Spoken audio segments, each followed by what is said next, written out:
आज हम लोग पढ़ने वाले हैं history chapter 2 from trade to territory the company establish power.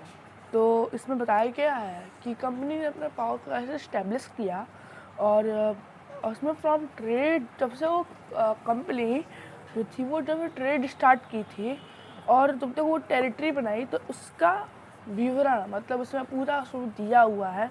तो इसको पढ़ना स्टार्ट करते हैं। तो मैं लाइन बाय लाइन समझाऊंगा और फिर उसके बाद आपको हिंदी में बताऊंगा ताकि आपको समझ में आए। तो देखिए, जैसे Aurangzeb was the last powerful Mughal rulers. He is established over a very large part of the territory that is now known as India. After his death in 1707, many Mughal governors, Subedar and a big Jamindars began asserting her authority and establishing regional kingdom. As a powerful regional kingdom emerged in the various parts of the India, Delhi could not longer function as the effective center.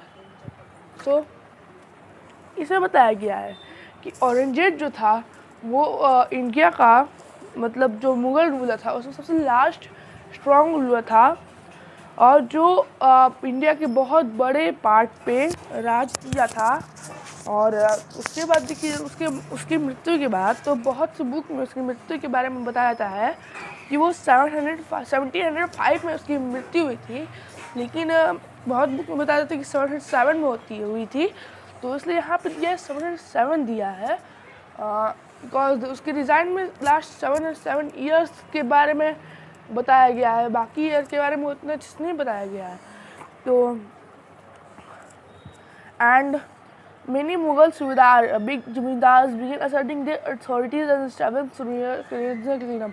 तो देखिए, बहुत सारे authorities जमींदार के जो Mughal kingdom के अंदर आते थे वो क्या किए कि अपना खुद का रीजनल किंगडम, मतलब पहले से वो बड़ा किंगडम था और उसके बाद उन्होंने उसमें अपना किंगडम बनाया जो उनका रीजनल किंगडम था।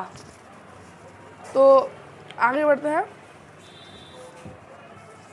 आगे बढ़ेंगे तो यहाँ पे लिखा है कि that Delhi could not be longer. तो देखिए, दिल्ली जो थी अब वो वैसा फंक्शन नहीं कर सकती थी जैसे वो पहले कर लेती थी। ओके, तो इस वजह से यहाँ मुग़ल रूलर्स को बहुत दिक्कत होती थी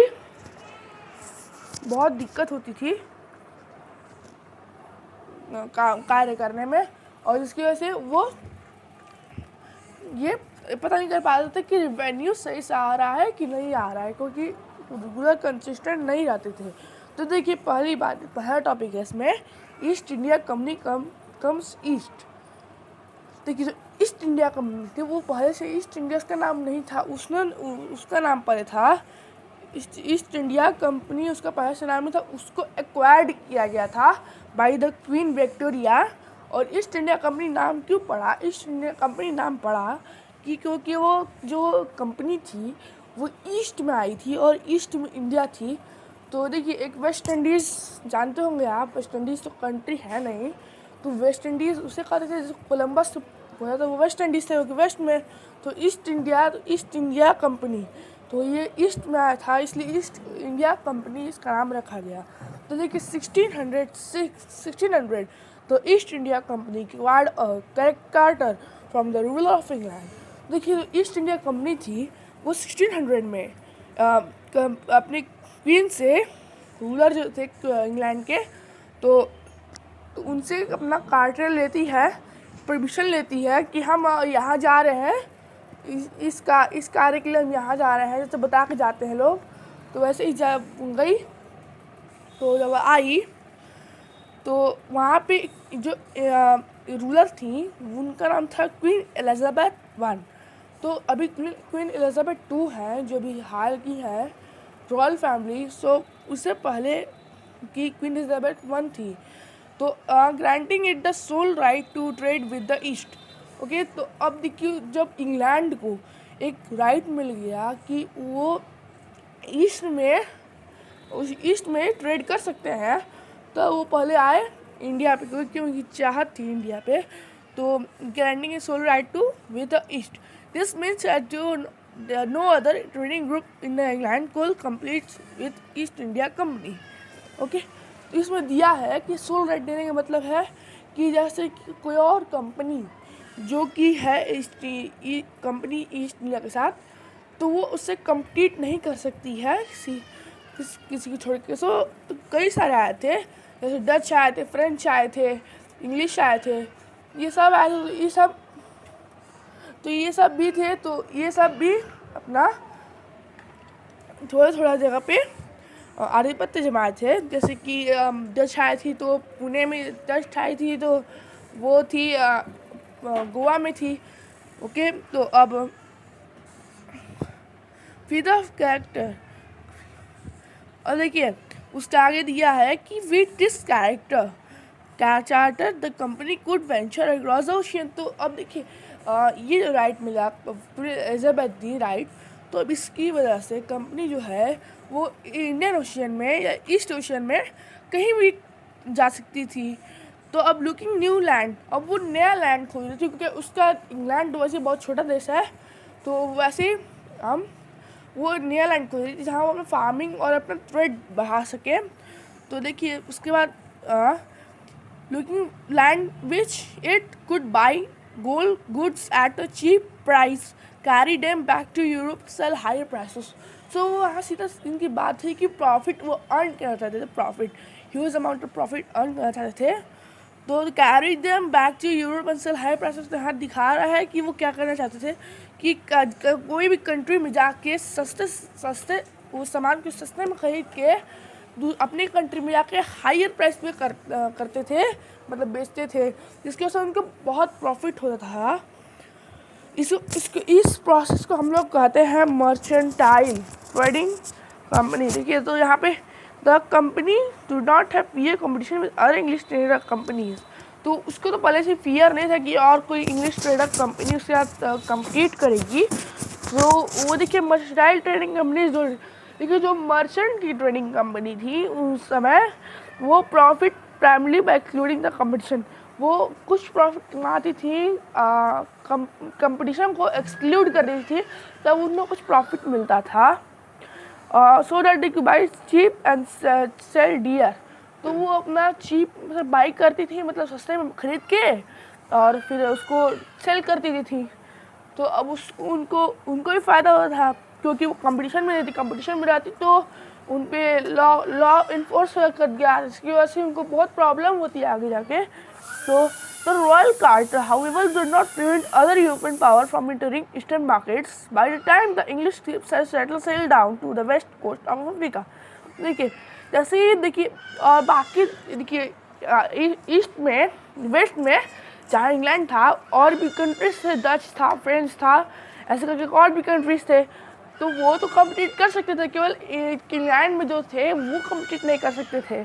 तो वो अब ईस्टर्न मार्केट्स में वो भी आने लगे। जैसे ही वो जो ब्रिटिश की शिप्स थी, जो ट्रेडिंग शिप्स थी, अफ्रीका के ईस्ट में पहुंची, मतलब केप ऑफ गुड होप के पास पहुंची, तो ऐसे ही आगे down the west coast of Africa round the Cape of Good Hope, जैसे मैं बताया get the Cape of Good Hope से, and crossed Indian Ocean in the Portuguese already established the presence of the western coast of India. So तो यहाँ देखिए कि यहाँ पे जैसे पहले तो कालीकट में आए थे, तो पहले वास्को डी गामा में आए थे पोर्टुगीज़ लेके, तो पोर्टुगीज़ जो थे वो कालीकट में तो वेस्टर्न कोस्ट पर अपना कब्जा किए थे, तो कालीकट में कब्जा किए थे। तो फिर वो तो ये थी ईस्ट इंडिया कंपनी, ये गई मदुरई गई, मद्रास गई, फिर यहाँ मद्रास मतलब चेन्नई, तो चेन्नई जाके वहाँ पे अपना सेटल किया अपने आप को। और फिर देखिए आगे India and they based on Goa. तो पोर्टुगीज़ का बेस कहाँ था? गोवा। ऐसा बताया था कि पोर्टुगीज़ का बेस था तो वो गोवा था। तो in fact the Vasco da Gama Portuguese explorer who has discovered the sea route to India 1498।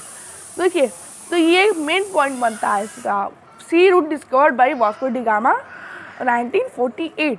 Portuguese explorer, Vasco da Gama कौन थे? Portuguese explorer. आपको दिख रहा होगा ये बात। तो देखिए दिख रहा है, सी route discovered by Vasco da Gama 1948, Portuguese explorer. Vasco da Gama एक पोर्टुगीज एक्सप्लोरर थे, ठीक। अब देखिए कौन कौन सी कंपनी आई थी? पुर्तगाल, Dutch, French and English East India company. ये English East India company India में कब सेटल हुई थी? 1600 में ईस्ट इंडिया कंपनी इंडिया में सेटल हुई थी। इस पेज का यहाँ पे क्या कहते हैं नोट्स है। जो पोर्टुगीज बेस था वो गोवा था, और वो इंडिया की जो कॉस्टली प्रोडक्ट्स है उनको चीप में खरीदती है, जैसे कि fine cloth, silk, paper, cloves, cardamom, cinnamon, तो ये सब वो खरीदते थे। अब वो उसको जाके वो अपने कंट्री में बेचते थे तो हायर प्राइस में उनको प्रॉफिट होता। तब आइए नए दूसरे पन्ने पे, तो ये देखिए आप, goods trade was carried by with arms and trading post. तो देखिए उस टाइम पे पायरेट्स तो होते थे, शिप लूटने वाले तो होते थे, इसलिए कंपनी जो थी वो अपने साथ सैनिकों को लेके चलती थी ताकि उसको एक डिफेंस मिल जाए जिससे वो अपने गुड्स को बचा के रखे। तो this effort was fortify settlements. तो देखिए वो अपने सेटलमेंट्स में भी इसको फोर्टिफाई करती थी, और रूरल्स, और वो इसी की वजह से इंटेंस बार बार लड़ाई होती थी रूलर्स के बीच में। तो और फिर known as time as factors. तो देखिए कंपनी के जो ट्रेडर्स थे उनको उस टाइम फैक्टर्स कहा जाता था, फैक्टर्स। तो अब फैक्टर्स कहा जाता था उनको। तो ये ट्रेड हो रही है बंगाल के बारे में, मतलब बंगाल में आए थे तो तब की बात हो रही है। तो ऑफिसर्स वेयर, और देखिए तो यहाँ पे फैक्टर्स की बात हो गई। The factory has warehouse coach export were stores. देखिए कंपनी के पास देखिए ऐसे कोच ट्रेड कर रहे हैं वो, तो उनको वेयर हाउस तो चाहिए उसके लिए। तो वो वेयर हाउस में क्या स्टोर करते थे? Goods export were store. जो गुड्स थे एक्सपोर्ट करने के लिए उसको स्टोर करते थे, तो कंपनी वेयर हाउस में उसको स्टोर करते थे। तो अब कंपनी वेयर हाउस में जब स्टोर करते थे तो वहाँ से वो एक्सपोर्ट करते थे अपना। तो अब देखिए, और देखिए जहाँ द हेड ऑफिस, और वहाँ पे ऑफिस बनाए थे जहाँ पे कंपनीज के जो थे ऑफिशियल बैठते थे। और जब ट्रेड एक्सपैंड हुआ तो company persuaded merchant and trader to settle near the factory. जो कंपनी थी वो ट्रेड और मर्चेंट से कही कि आप यहाँ पे सेटल हो जाइए। तब अब देखिए, तो अब हुआ कि for around the settlement 2 years later bribes Mughal for. तो देखिए वो क्या किए, बिगन बिल्डिंग फोर्ट। तो 1696 में वो जब अपना फोर्ट बिल्ड करना शुरू किए तो वो कुछ मुगल ऑफिशियल्स को घूस देके, ब्राइब मतलब देना घूस होता है, तो ब्राइब करके वो उनसे वो क्या दस्तावेज या जो भी चीज़ थी प्रिविलेजेस ले लिए। और फिर देखिए ब्राइब ऑफिशियल तो ब्राइब तो किए कंपनी राइट ओवर 3 विलेज। तो ज़मींदारी की राइट दे दी ताकि उसको मुगल एम्पायर ज़मींदारी की राइट दे 3 विलेजेस के ऊपर। तो दोज वन कॉज कालिकता, जो कालिकता थी वो कलकत्ता है, कोलकाता। और फिर एक थी the latter give to into city Kolkata को बताया था, और टुडे। और it also persuaded Mughal empire to issue फरमान। अब देखिए जो वो भी ये भी एक था कि उसको परस्यूट करना था कि फरमान, और फरमान के बारे में परस्यूटेड करना था। तो आप देखिए आते हैं आगे। तो देखिए अब right to trade duty free. तो अब देखिए मैं बुक को ऊपर उठाया क्योंकि ये पिक्चर्स ऐसे नहीं आई थी, तो अब आएगी। The company tried to continuously to press for more concessions and manipulate existing privileges. Aurangzeb Farman, for instance, by granting only the company were carrying private trade on the side. Okay, देखिए अब देखिए company फरमान क्या था कि वो उनको tax पे करेंगी, लेकिन कंपनी उसमें अपना प्राइवेट ट्रेड भी कर रही थी, जिसकी वजह से उनको बाद में आके प्रॉब्लम भी हुई, जिसकी वजह से बैटल ऑफ प्लेसी भी हुई थी। They refused to pay a causing enormous loss to revenue of Bengal. How could? अब देखिए ये जो उनका प्राइवेट ट्रेड था उसकी वजह से एक बहुत बड़ा लॉस हुआ था, और नवाब ऑफ बंगाल को हुआ था। मुर्शिद कुली खान क्यों नहीं प्रोटेस्ट करते थे? क्योंकि वो मुगल के अंदर थे। मुगल्स के अंडर होने की वजह से उनको प्रोटेस्ट करना नहीं सही लगा, इसलिए प्रोटेस्ट नहीं कर रहे थे। अब देखिए इस पेज में मेन पॉइंट्स क्या है, पेज के main points. First India factory was set up by 1651 near Hooghly river. Hooghly river के पास उन्होंने पुणे में सेटअप किया था, सूरत के पास सेटअप किया था फर्स्ट 1651 में। ओके, और देखिए इसमें कुछ पॉइंट्स हैं जो दोनों पन्ने में थे, मैं आपको एक बार और बता रहा हूँ। 1498 में वास्को डी गामा आए इंडिया में, कालीकट पे उतरे थे। 1600 में ईस्ट इंडिया कंपनी बनी। 1651 में factory on river Hooghly. 1696 45 settlers. 1698 zamindari rise. 1707 Aurangzeb died. तो ये सब है जो एक है। तो अब देखिए इसमें क्या है, 1756 अल्दवारी खान डाइड, सिराजुद्दौला बिकेम नवाब। तो ये अभी आगे के पन्ने में हम पढ़ेंगे इसको। तो देखिए चलिए हम अगले पन्ने पे चलते हैं। अब देखिए how the trade led to the battles. Trade जो थी वो बैटल्स को कैसे लेड की, ये इसमें हम लोग पढ़ेंगे। Through the early 18th century the conflict began with the company and nawabs Bengal intensified. अब देखिए जो कंपनी थी the asserted the power, autonomy and other regional power were due at the time. The followed by the अल्दवारी Khan, मुर्शिद Quli Khan was followed by। तो देखिए पहले जो थे मुर्शिद कुली खान थे, जो आप लोग क्लास 7 में पढ़े थे, मुर्शिद कुली खान। उसके बाद आए अल्दवारी खान आए। तो अब अल्दवारी खान के बाद फॉलोड बाय अल्दवारी खान, फिर सिराजुद्दौला आया। फिर they refuse to grant the company concession. देखिए तो कंसेशन क्या होता है, छूट। वो कंपनी को छूट देने से मना कर दिए। फिर वो denied to right the mint coin. तो कंपनी को डिनाई किए कि आप यहाँ मिंट कॉइन नहीं बना सकते। और एक्सटेंडिंग इट्स फोर्टिफिकेशन, तो अपना फोर्टिफिकेशन को भी एक्सटेंड करने से मना कर दिए, मतलब उन लोग को राइट देने से मना कर दिए। और उन पर टैक्स पे करने के आदेश देने लगे। तो फिर and the determining authority of the Nawabs, it was refusing to undermining authority Nawabs, it was refusing to pay taxes। तब देखिए नवाब्स को वो पे टैक्सेस में मना करते थे ताकि वो पे टैक्स करें और नवाब्स को भी प्रॉफिट होना चाहिए एंड ऑफिशियल। तो देखिए the company has part declare to unjust demand of local official. देखिए तो अब वो जो कंपनी थी उनको लॉस होने लगा, जिसकी वजह से वो अब कंपनी को अनजस्ट के रूप में देखने लगी, जिसकी वजह से बैटल्स हुए। तो देखिए इन जो बैटल्स थे सबसे फेमस था बैटल ऑफ प्लेसी। देखिए तो ये बैटल प्लेसी की बात मैं यहाँ पे अपना ख़त्म करूँगा। फिर नेक्स्ट पार्ट में अगले वीडियो में मैं आपको बताऊँगा कि उसके बाद क्या है। तो देखिए when battle Plassey when Alivardi Khan died in 1756। जब अल्दवारी खान की मृत्यु हुई 1756 में तो सिराजुद्दौला बने। फिर देखिए और the company worried about the power of king of the people ruler who has willingly give trade concession to other privileges. तो देखिए अदर प्रिविलेजेस को वो कंसेशन दिए, लेकिन वो पपेट्स थे, किंग ऑफ द पपेट्स। तो किंग वो बहुत नाच करते थे अपने पपेट्स पे, लेकिन जब वो पावर में आते थे तो वो उनका जो बुद्धि थी वो उल्टा हो जाती थी।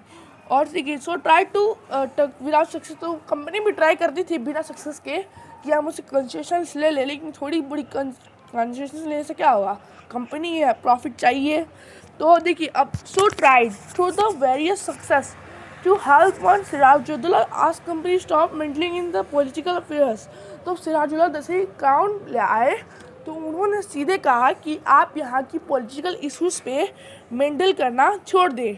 लेकिन जब वो नेगोशिएशन मतलब जो नेगलेक्ट कर रहे थे तो फेल हुई। जब ये सब फेल हुआ तो सीधा 30,000 सोल्जर्स लेके इंग्लिश फैक्ट्री पे खम्बीज़ात पे इंग्लिश फैक्ट्री पे हमला कर दिए, जिसके बाद उन्होंने वहाँ कैप्चर किया और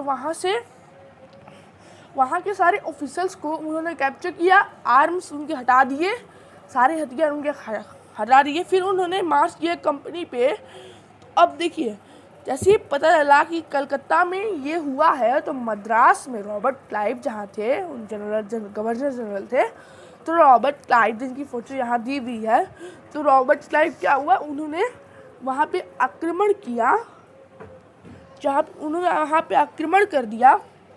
और उसके बाद इसे देखिए, जो बैटल ऑफ प्लासी थे, उनके मेन रीजंस थे, जो डिफीट के मेन रीजन थे वो थे, जो फोर्सेस थी वो मीर जाफ़र के द्वारा लीड की गई थी, जो पहली बार अपना बैटल लड़ रहे थे। तो क्लाइव ने उनको भी ब्राइब कर दिया और फिर उनको कहा कि हम आपको सपोर्ट देंगे और आपका नवाब बनाएंगे यहाँ का। तो क्लाइव जो मीर जाफ़र थे, उनका इरादा बदल गया और वो जानबूझ के अपना ये जंग हारे और दोबारा नवाब बन गए। तो battle of Plassey was famous. जो देखिए, जो बैटल ऑफ प्लासी फेमस थी कि वो पहली विक्ट्री थी कंपनी की जो इंडिया में जीती गई थी। तो कुछ मेन पॉइंट्स चलिए देख लेते हैं। ये थोड़ा लाइट पेंसिल से लिखा है, इसलिए मैं उसके ऊपर क्या बताऊँगा, दिख रहा होगा यहाँ पे दिख रहा होगा। अल्द्वारी खान कब डाइड हुए थे? अल्द्वारी खान डाइड हुए थे 1756 में। बैटल ऑफ प्लासी हुई थी 1757 में। अब देखिए, अब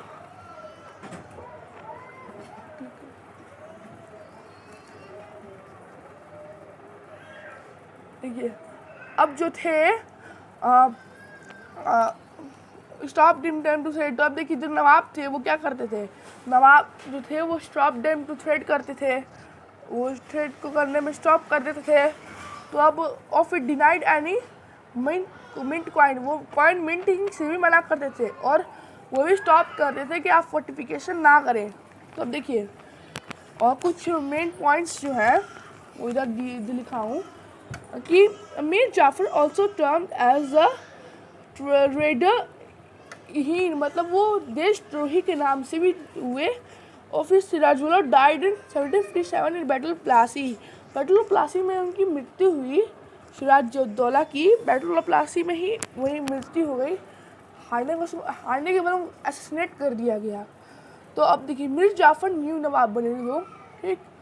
और फिर मीर क़ासिम, उसके बाद आज 1764 बैटल ऑफ बक्सर था, क़ासिम डाइड, फिर मीर जाफ़र बने। ये इनको हटा दिया गया था मीर जाफ़र को।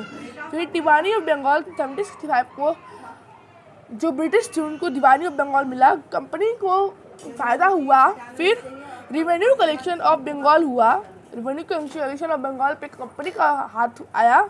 और फिर गोल्ड सोल्ड इन इंडिया। फिर जो